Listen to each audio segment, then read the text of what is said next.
Encore aujourd'hui. Stéphane Bureau. Et c'est en direct de Berlin qu'on parle à Stéphane Bureau ce matin. Bonjour Stéphane. Salut Mario, de la ville que tu aimes pour l'île au musée, avec, je te le dis parce que ça m'avait peiné en amont de mon voyage, le musée de Pergame, où on retrouve la porte d'Ishtar, qui est certainement un des musées les plus Et beaux la au monde. reproduction des jardins de Babylone. Rénovation. Exact. Ben, il est en rénovation, en réfection, devrait-on plutôt dire, mais jusqu'en 2037. Le musée Donc, Pergame est fermé jusqu'en 2037? Jusqu'en 2037 pour la fin des travaux. Je pourrais pas y retourner de mon vivant. Je pourrais pas y retourner de mon vivant. C'est un peu la question que je me posais. Je me disais, bon, c'est quoi l'option 2037? Je vais avoir, je veux même pas contempler ce scénario-là. Eh boy. Bon, le Cirque du Soleil qui y est, c'est ce qui t'amène là-bas. C'était hier soir, la grande première? C'était la première et c'est important parce que, bon, des spectacles du Cirque du Soleil, il y en a fréquemment, ils ont des chapiteaux qui se promènent, mais là, c'est une création et c'est un spectacle en résidence. C'est le premier spectacle en résidence en Europe, un peu à la manière du cirque à Vegas, où des spectacles permanents s'installent dans des casinos, dans le cas de Vegas. Et aujourd'hui, c'est un des théâtres historiques les plus importants de Berlin. Pourquoi Berlin? Pourquoi? Parce qu'on pourrait dire le cirque, ça serait plus naturel Paris, mettons. Pourquoi Berlin? En fait, deux choses. D'abord, la France a toujours été un marché difficile, et particulièrement Paris, pour le Cirque du Soleil. Donc, ça commence à dégeler. D'ailleurs, il y a un spectacle de chapiteaux qui se met en place mardi à Paris. Mais la France a été longtemps réfractaire à la magie du Cirque du Soleil. Berlin, pourquoi? D'abord parce qu'il y a des capitaux, c'est un gros marché, les Allemands sont riches, mais aussi c'est en train de se définir comme une nouvelle plaque tournante du spectacle vivant en Europe. Et là, le cirque s'est installé au cœur de la ville, Potsdamer Platz, qui est un centre historique important, centre de gravité qui est en train de le devenir pour la vie culturelle. La salle, il faut aller voir les photos, c'est sincèrement bluffant. En soi, la salle est très impressionnante, sur 5 étages, 1700 places, qui a été entièrement refaite de A à Z, qui permet d'aménager une scénographie extraordinairement dynamique pour ce spectacle, parce que le spectacle, dans ce cas-ci, est à la croisée de deux choses, l'art circassien habituel que maîtrise le Cirque du Soleil, mais aussi la magie. Ce qui fait que c'est un spectacle technologiquement, et ce qu'on voit pour ceux qui ont eu l'occasion de nous voir à la télé avec les images, on les a vus, il y a aussi des automates, des petits personnages qui sont bluffants, convaincants, qui sont vraiment magiques. Le spectacle, donc, je le disais, technologiquement très avancé, peut-être le plus technologiquement en pointe pour le Cirque du Soleil. Tu sais, tu as vu haut, sans doute, à Vegas. Ouais. C'est de la technologie au sens mécanique. Là, on est dans la technologie numérique avec des projections 3D holographiques qui sont phénoménales, qui repoussent très, très loin les limites du cirque et qui jouent avec tes sens. Quand je disais c'est un croisé ou une espèce de point de croisement entre la magie et le Cirque du Soleil, il y a des numéros où les personnages dansent sans toucher au sol, c'est aérien, il y a une certaine poésie, mais c'est surtout à chaque instant, tu te demandes ce que je vois, ce que je suis en train de voir, et ça fonctionne. Ça fonctionne bien. C'était ma question, ça fonctionne dans le sens que le public a été ravi, conquis, impressionné au sortir de l'événement? Je suis pas spécialiste du public allemand, sinon que les quelques fois où je suis venu, j'ai toujours compris que les gens ici sont réservés. L'accueil délirant, c'est rare. Hier, il y a eu 5 rappels. Les gens étaient debout, standing, à la seconde où le spectacle s'est terminé. C'est une grosse machine. Plus de 50 artistes sur scène. Ils ont investi beaucoup. Il y a déjà, je pense, plus de 100 000 billets qui ont été vendus. Et ils s'en satisfont pour l'instant, mais ont besoin de davantage parce qu'il faut que ça marche. Ça passe ou ça casse. C'est plein à peu près jusqu'en janvier. Passé beaucoup de temps avec celui qui sera bientôt l'ex-président du cirque, Daniel Lamarre, pour discuter de ce qu'ils ont mis en place.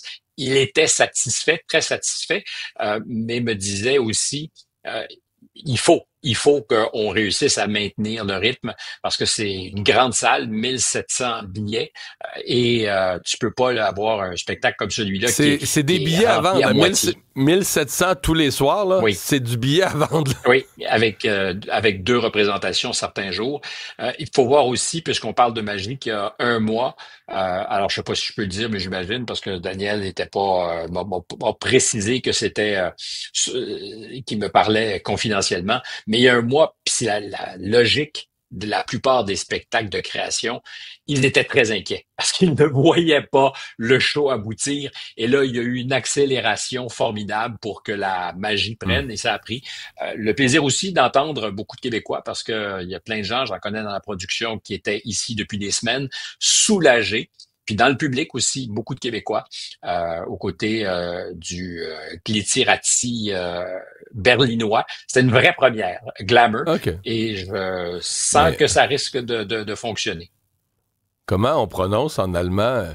Parce on est habitué en anglais à Vegas parce que le nom est gardé là, dans sa forme originale. En anglais, c'est le Cirque du Soleil, mais en allemand, ça sonne comment?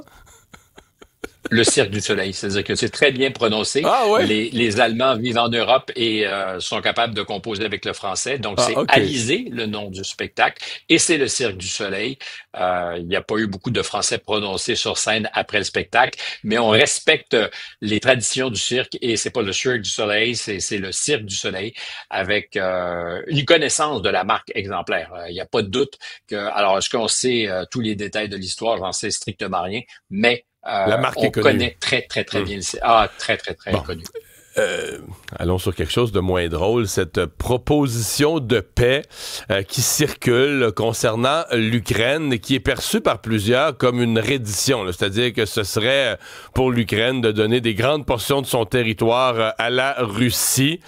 L'Ukraine qui se retrouve probablement en position de faiblesse, mais au point d'accepter une telle proposition?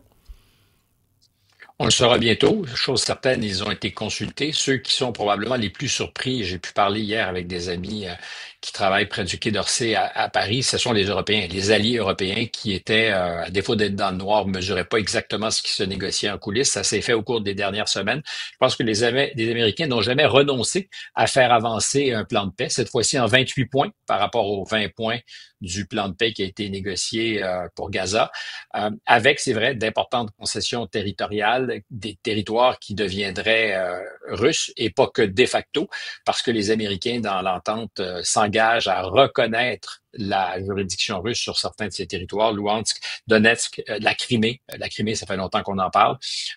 Les Ukrainiens, donc, qui ont été consultés, le conseiller à la sécurité de M. Zelensky aurait apparemment été jusqu'à la dernière minute en consultation avec Witkoff, qui est l'envoyé spécial du président, mais il y a son beau-fils, Jared Kushner, qui, on le sait, était aussi impliqué dans le plan sur Gaza, qui aurait ajouté son input, Marco Rubio, et les Russes, parce que là, la question, c'est est-ce qu'une fois que ça va être sur la table, on va se retrouver dans un cas de figure où les Russes disent non, on n'est pas au courant, on n'a aucune idée, puis c'est pas du tout satisfaisant.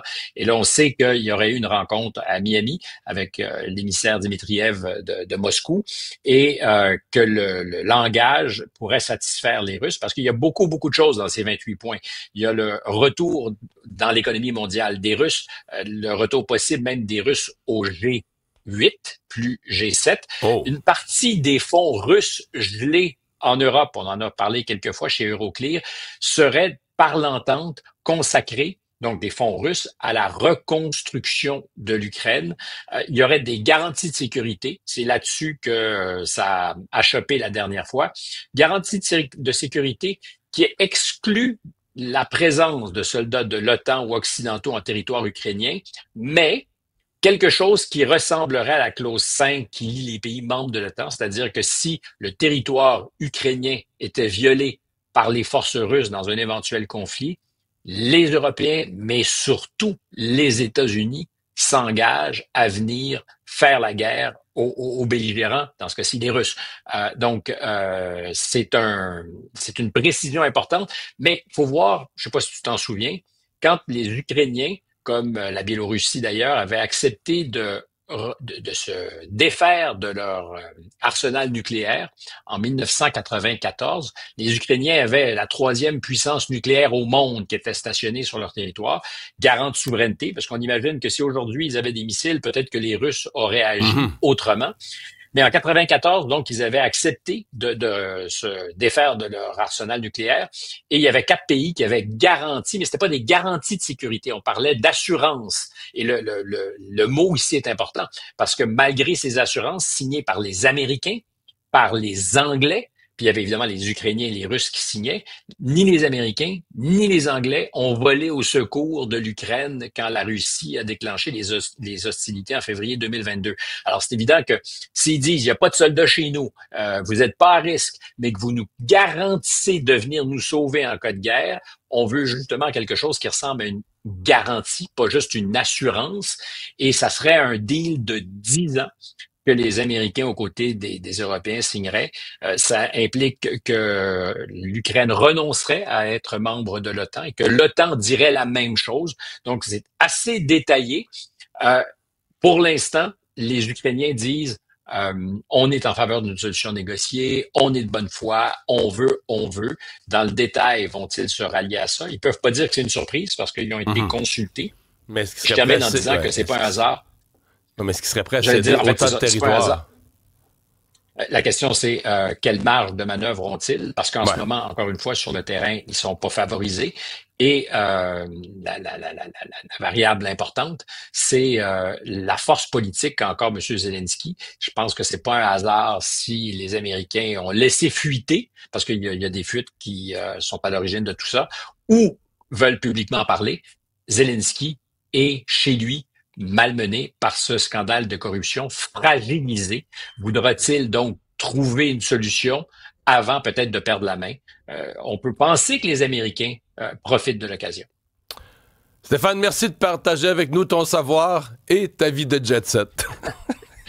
C'est pas une vie de jet-set, je t'assure, mais j'irai au musée en pensant à toi. Les premières à Berlin. Hey, c'est pas une vie de jet-set. Là. Mario salut, Dumont, bonne fête, c'est pas un débat politique que nous faisons.